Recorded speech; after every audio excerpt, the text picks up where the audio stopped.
Bonjour frères et sœurs, bienvenue à cette nouvelle exhortation. Nous rendons gloire à Dieu qui a permis que nous puissions nous retrouver ce matin. C'est toujours un immense plaisir d'être en votre compagnie. Mes frères, mes sœurs, aujourd'hui avec l'aide du Saint-Esprit à la lumière des Écritures, nous allons partager une petite portion des Écritures, à savoir le diable te connaît.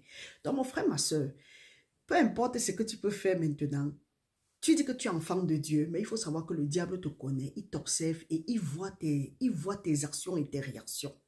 Mes frères, mes sœurs, nous, quand la parole de Dieu nous dit, ce que Dieu veut, c'est notre sanctification.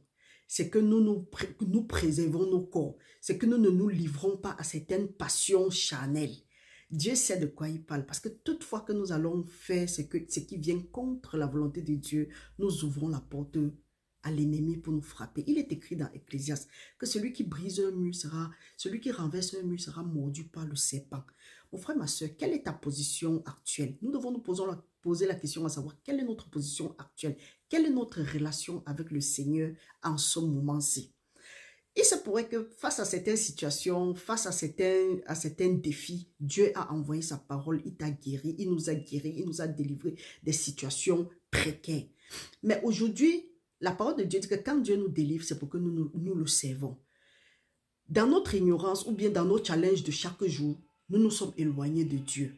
Aujourd'hui, les mêmes challenges que nous avons eu à être délivrés en tout cas, nous avons été délivrés de certains challenges. Ces challenges-là reviennent. C'est pourquoi.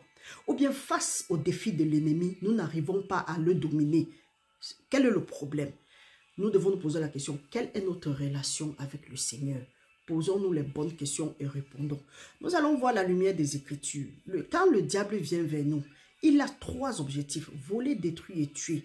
Mais la parole de Dieu nous dit, Jésus-Christ est venu pour que nous ayons la vie et ce en abondance. Donc mon frère, ma soeur, peu importe la situation où tu te trouves en ce moment, ne cherche pas qui va t'imposer les mains pour que tu sois délivré. Ne cherche pas qui va prier pour toi. Regarde quelle est ta relation avec le Seigneur. Jésus-Christ a dit, je m'en vais mais je ne vous laisse pas seul. Le Saint-Esprit, l'Esprit de vérité, quand il va venir, il va vous conduire dans toute la vérité. Il est écrit dans Zacharie, ce n'est ni par la force, ni par la puissance, mais que c'est par l'Esprit de Dieu. Quelle est notre relation avec le Saint-Esprit de Dieu? Le diable te connaît pourquoi? Si face à une situation, tu as été dominé, ou bien tu dis maintenant Dieu est au contrôle, il faut savoir que tu as été dominé. Parce que si tu dis que Dieu est au contrôle, c'est pour dire que tes forces t'ont abandonné. Or, la parole de Dieu dit que Dieu donne la force à celui-là qui poursuit l'ennemi jusqu'à ses portes. Est-ce que tu as poursuivi l'ennemi jusqu'à ses portes? Poursuivre l'ennemi veut dire quoi? C'est pas aller connaître ce que le monde de ténèbres est en train de faire pour venir le combattre. Non. Poursuivre l'ennemi, c'est quoi? C'est tenir ferme. C'est le résister. Comment? En soumettant ta vie à Dieu. La parole de Dieu nous dit, soumettez vos vies à Dieu, résistez le diable et il va s'enfuir loin de vous. Pourquoi est-ce que le diable s'approche toujours de nous? Pourquoi est-ce qu'il nous domine? Nous allons lire deux passages ici et ensuite nous allons nous séparer. La parole de Dieu nous dit, nous allons aller dans Marc. Nous allons aller dans Marc 5. Marc 5, nous allons commencer à partir du verset 2. En tout cas, nous allons commencer, la parole de Dieu dit, il arrivait à l'autre bord de la mer, dans le pays de Gadaréniens. Aussitôt que Jésus fut hors de la barque, il vint au-devant de lui un homme sortant des sépulcres et possédé d'un esprit impur. Cet homme avait sa demeure dans les sépulcres et personne ne pouvait le lier, même avec une chaîne. Personne ne pouvait le lier, même avec une chaîne. Or, la parole de Dieu nous dit que Dieu nous a donné le pouvoir. Ce que nous allons lier sur la terre sera lié au ciel. Ce que nous allons délier sur la terre sera délié au ciel. Personne ne pouvait le lier. Quelle est la situation qui est dans ta vie? Quel est le démon qui est dans ta vie? Qu'est-ce qui est dans ta vie que tu n'arrives pas à le lier? Ou bien quand bien même tu l'as lié, il se délie. Ça, nous vous disons, la parole de Dieu parle avec la parabole. C'est pourquoi Jésus-Christ a dit, quand ses serviteurs sont venus, quand ses disciples sont venus lui demander que, mais pourquoi tu parles à ces gens-là en parabole? Jésus-Christ a dit que c'est à vous que le mystère du royaume de Dieu a été donné. Donc, si nous n'avons pas le mystère du royaume de Dieu, nous allons lire la Bible comme un livre de contes. Or, ce n'est pas un livre de contes. Ceci doit être appliqué à nos vies. Ceci est pour nous comme un parchemin. Pas les conneries qu'on a ici dehors. On a réduit Dieu au parchemin, à l'huile, aux étoffes et autres.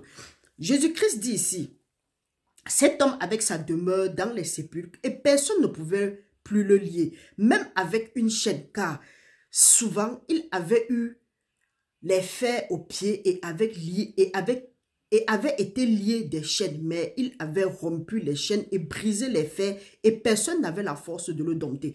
Il y a certaines situations dans nos vies que tellement on a déjà prié, toutefois on prie, on se croit qu'on est délivré. Après la situation revient, on prie, on croit qu'on est délivré. Après la situation revient. C'est la même chose, c'est ce qui se passait ici avec celui qui habitait dans les sépulcres, avec le démoniaque, celui qui était possédé par les mauvais esprits. Donc, ça veut dire qu'il y a certaines situations dans nos vies que nous avons rencontré des gens, ils ont prié pour nous, nous avons cru que nous avons été délivrés, mais quelques temps après, nous sommes encore face à ce même problème. Pourquoi? Parce que quand on lit, après il se délie. Ça veut dire quoi? Ça veut dire que ce qu'on l'a lié avec, peut-être ce n'est pas, les chaînes ne sont pas solides. Ce qui est sûr que s'il a réussi à délier, ça veut dire que ce qu'on l'a lié avec n'était pas solide. Pourquoi est-ce que ce n'est pas solide? Alors que Dieu veille sur sa parole pour l'accomplir. La parole de Dieu est oui, amen. Dieu dit que nous allons lier les rois, les rois du peuple, en tout cas les ennemis, avec les chaînes de fer et d'airain. Il a rendu nos lèvres, il a rendu les paroles de nos bouches comme des glaives tranchants. Pourquoi se fait-il que Dieu dit que nous avons le pouvoir de lier et de délier? Quand nous lions, rien ne se passe. Il y a problème. Les hommes de Dieu ont prié. Les hommes de Dieu ont lié même le démon. Les hommes de Dieu ont fait ce qu'ils devront faire. Ils ont délivré les malades. Ils ont fait ce qu'ils ont fait, ce qu'ils auront pu faire. Mais pourquoi est-ce que le problème continue toujours à revenir? Pourquoi est-ce que le problème est récurrent? Pourquoi le problème ne fait que se répéter? Il y a problème. Comprenons ce que la parole de Dieu nous dit ici. Car il avait souvent les chaînes aux pieds et avait été lié des chaînes, mais il avait rompu les chaînes et brisé les fers, et personne n'avait la force de le dompter. Il était sans cesse nuit et jour dans les sépulcres et sur les montagnes, criant et se meurtrissant avec des pierres. Ayant vu Jésus de loin, il accourut, se prosterna devant lui et s'écria d'une voix forte: Qu'y a-t-il entre moi et toi, Jésus, fils du Dieu très haut?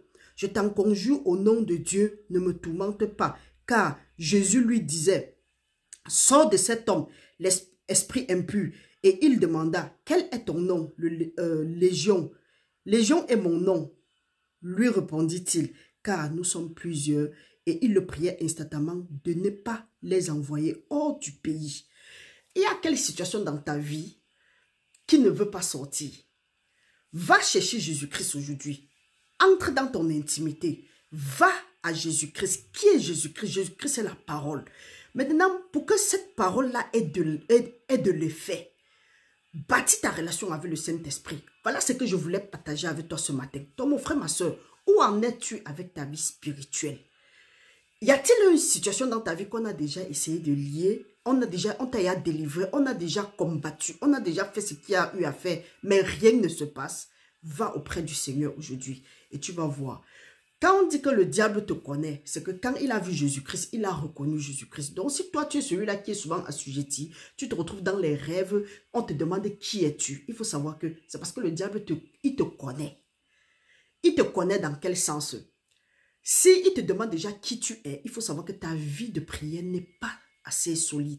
Donc continue à bâtir ta relation avec Dieu. Parce que quand il te voit, en principe, il ne doit même pas te demander. Il doit plutôt te reconnaître. Il ne doit pas te poser la question de savoir qui tu es.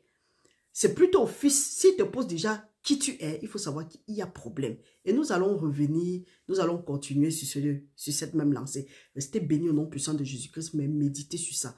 Le diable te connaît. Toi-même, est-ce que toi-même tu te connais? Quelle est ton identité? Restons bénis au nom puissant de Jésus-Christ. Que le Seigneur veille sur nous. Très bon début de week-end. Nous vous souhaitons un très très bon vendredi. Bonne journée à vous. Beaucoup de courage dans vos activités. Et que le Seigneur soit avec vous. Maintenant pour l'éternité. Au nom puissant de Jésus. Amen.